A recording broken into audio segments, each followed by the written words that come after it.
கர்த்தருடைய பரிசுத்த நாமத்திற்கு மகிமை உண்டாவதாக. இந்த காலை நேரத்தில் உங்கள் யாவரையும் முழு உள்ளத்தோடு வாழ்த்துகிறேன். என் ஆண்டவர் உங்களை ஆசீர்வதிப்பாராக.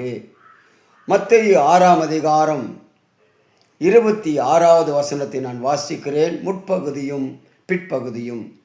ஆகாயத்து பட்சிகளை கவனித்து பாருங்கள், அவைகளை பார்க்கிலும் நீங்கள் விசேஷித்தவர்கள் அல்லவா என்பதாக. எனக்கு அன்பான என் அன்பு குடும்பத்தின் மக்களே, நானும் நீங்களும் சாதாரணமான மனிதர்கள் அல்ல. ஒருவேளை உலக மனிதர்கள் நம்மை அற்பமாக நினைக்கலாம். ஏசாயா தீர்க்க தரிசன புஸ்தகம் 43ஆம் அதிகாரம் 1 வாசித்து பாருங்கள். நம்மை தேவன் பெயர் சொல்லி அழைத்திருக்கிறாராம். நாம் அவருடையவர்கள். அவர் நம்மை அவருடைய உள்ளங்கைகளில் வரைந்து வைத்திருக்கிறார். யார் நம்மை அற்பமாக எண்ணினாலும் நம்முடைய தேவன் நம்மை அற்புதங்களாக, அடையாளங்களாக மாற்றுவார். கலங்க வேண்டாம். ஏசாயா தீர்க்க தரிசன புஸ்தகம் 44ஆம் அதிகாரம் 21 சற்று வாசித்து பாருங்கள். தேவன் நம்மை உருவாக்கி இருக்கிறார். அவரால் மறக்கப்பட மாட்டோம். நம்மை தெரிந்தும் பிரித்தும் எடுத்திருக்கிறார். எனக்கு அன்பான தேவ பிள்ளையே, மொர்தெகாயை ஆமான் அற்பமாக எண்ணி இருக்கலாம், அல்லது மூர்க்கம் கொண்டு அவனுக்கு விரோதமாக செயல்பட்டு இருக்கலாம். ஆனால் தேவன் ராஜாவின் மூலம் கனப்படுத்தினார் என்று பரிசுத்த வேதாகமம் சொல்கிறது. நமது சூழ்நிலையை கண்டு நம்மையும் அற்பமாக நினைக்கலாம். தேவன் நம்மை மூளைக்கல்லாக்குவார். ரோமர் 8ஆம் அதிகாரம் 30 வாசித்து பாருங்கள். எவர்களை முன்குறித்தாரோ அவர்களை அழைத்திருக்கிறார், நீதிமான்களாக்கி இருக்கிறார், மகிமைப்படுத்தியும் இருக்கிறார். நானும் நீங்களும் அவருடைய பிள்ளைகள். அவர் இரத்தத்தினாலே கழுவப்பட்டு மீட்டெடுக்கப்பட்ட தேவனுடைய பிள்ளைகள். நாம் விசேஷித்தவர்களாயிருக்கிறோம். யோவான் 10ஆம் அதிகாரம் 15 வாசித்து பாருங்கள். அவர் நமக்காக ஜீவனை கொடுத்திருக்கிறார். அற்பமாக எண்ணப்பட்ட லேயாளை கர்த்தர் ஆசீர்வதித்து மகிமைப்படுத்தினாரே.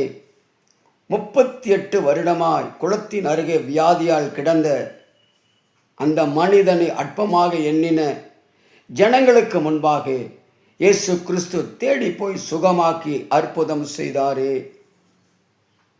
கர்த்தரின் பிள்ளையே, ஆகாயத்து பறவைகளை போஷிக்கிற தேவன், காட்டு புஷ்பத்தை உடுத்துவித்து அழகு பார்க்கும் தேவன் நம்மையும் உடுத்துவிப்பார், போஷிப்பார், உயர்த்தி மகிமைப்படுத்துவார் என்பதற்கு சந்தேகமே இல்லை. உண்மை உத்தமமாய் நாம் வாழும்போது, தேவனுக்கு பிரியமாய் இருக்கும்போது நிச்சயமாய் ஆண்டவன் நம்மை கனப்படுத்துவார். அவர் நம்முடைய கரத்தில் கொடுக்கப்பட்டிருக்கிற எந்த ஒரு காரியத்தையும் கவனமாய் செய்தால் நமக்கு மேன்மை உண்டு. நம்முடைய இருதயத்தை மகிழ்ச்சி அடைய செய்வார். உண்மையும் உத்தமமான தேவ பிள்ளைகளாய் வாழும்போது அவர் எல்லாவற்றையும் கொடுத்து நம்மை ஆசீர்வதித்து அநேகருக்கு முன்பதாய் முத்திரை மோதிரமாக, அலங்காரமான கிரீடமாக, ராஜமுடியாக அவர் நம்மை கனப்படுத்த வல்லமையுள்ளவராக இருக்கிறார்.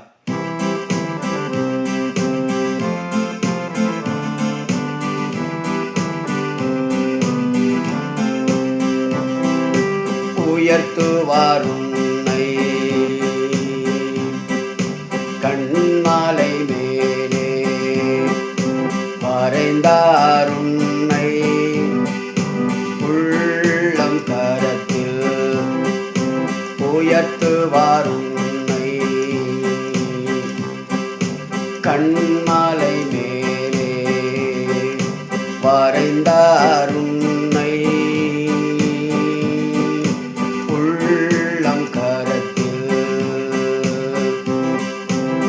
கர்த்தரின் வேலைகளில் கவனமாய் நடந்தால் மேன்மை தேடி வரும்.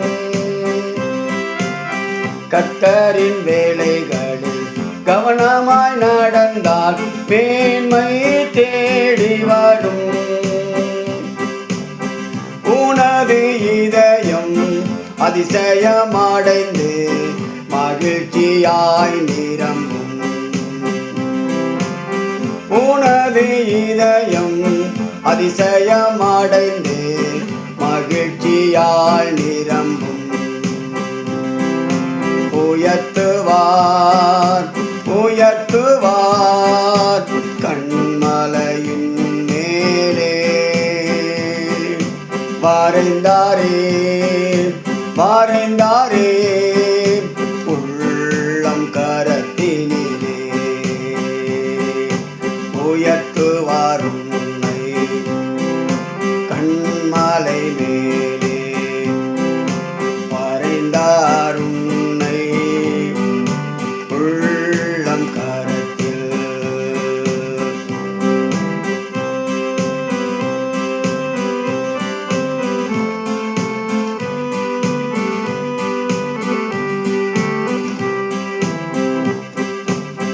ஏற்ற காலத்தில் உயர்த்தும் பாடிக்கு கரத்தில் அடங்கியிருப்போம்.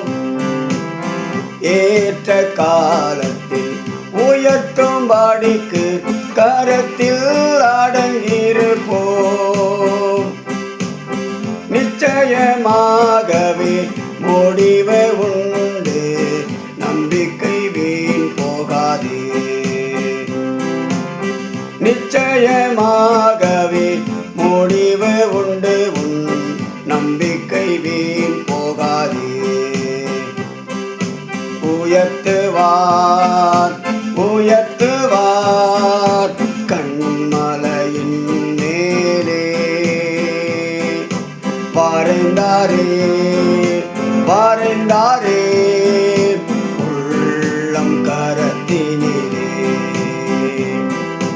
உயர்த்துவார் உன்னை மலை மேலே. வரைந்தார் உன்னை உள்ளம் கரத்தில். உயர்த்துவார் உன்னை கண்மலை மேலே. வரைந்தார் உன்னை உள்ளம் கரத்தில். எங்கள் அதிகமாக நேசிக்கிற எங்கள் நல்ல அன்பின் தகப்பனே, நீர் எங்களை உள்ளங்கையிலே வரைந்து வைத்திருக்கிறீர். நாங்கள் உம்முடைய பிள்ளைகள். நீர் எங்களுடைய தகப்பனாய் இருக்கிறீர். ஆகவே உம்மிலே நாங்கள் விசுவாசம் கொண்டவர்களாக உம்மை நோக்கி பார்க்கிறோம். இந்த நாளுக்குரியதான எல்லா நன்மைகளையும் கிருபைகளையும் பாதுகாப்பையும் ஆசீர்வாதங்களையும் என் ஆண்டவர் கட்டளையிடுவீராக. அற்பமாய் பார்க்கிற இந்த உலகத்தில் அற்புதங்களாய் மாற்றுகிற என் தேவனுக்கு முன்பதாய் எங்களை தாழ்மைப்படுத்துகிறோம். எங்களை உயர்த்தி மகிமைப்படுத்தும் இயேசு கிறிஸ்துவின் விலையேற பெற்ற நாமத்தினாலே பிதாவே, ஆமேன். கர்த்தர் உங்கள் யாவரையும் ஆசீர்வதிப்பார்.